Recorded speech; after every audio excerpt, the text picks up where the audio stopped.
अगले 50 सालों तक दिल्ली में भाजपा सरकार नहीं आएगी।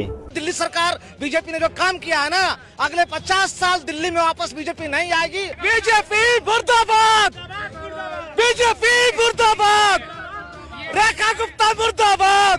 दिल्ली के शालीमार इलाके में लोग अपना घर अपने ही हाथों से तोड़ रहे हैं, मजबूर होकर, जब से उनको पता चला है कि हमारे घर पर बुलडोजर चलने वाला है।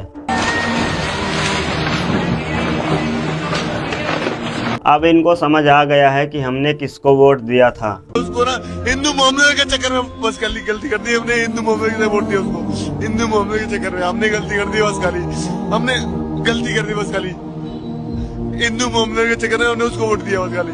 हाँ, ये सब उन्हीं की सरकार में हो रहा है जो 1 लाख की कुर्सी पर बैठकर सीएम का पद निभा रही हैं। सीएम दिल्ली की रेखा गुप्ता।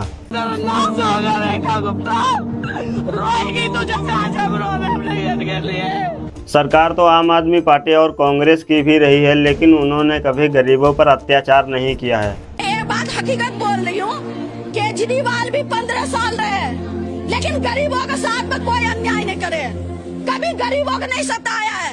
कांग्रेस के भी राज रहा है, कहता है ना 70 साल में कांग्रेस क्या करा, मैं नहीं जानती हूँ 70 साल में कांग्रेस क्या करा, बीजेपी क्या करा इतने दिन में, हमें ये जनता पूछ रहे, हमने पूछ रहे, जनता सवाल कर रहे मोदी जी से। अब जब देश कंगाल होकर बर्बाद होने की कगार पर खड़ा है, तब लोगों को समझ आ रहा है कि बीजेपी हमारे देश के लिए कितना खतरनाक है। और दिल्ली सरकार बीजेपी ने जो काम किया है ना, अगले 50 साल दिल्ली में वापस बीजेपी नहीं आएगी, और मोदी सरकार 100 साल भाजपा दिल्ली में नहीं आएगी।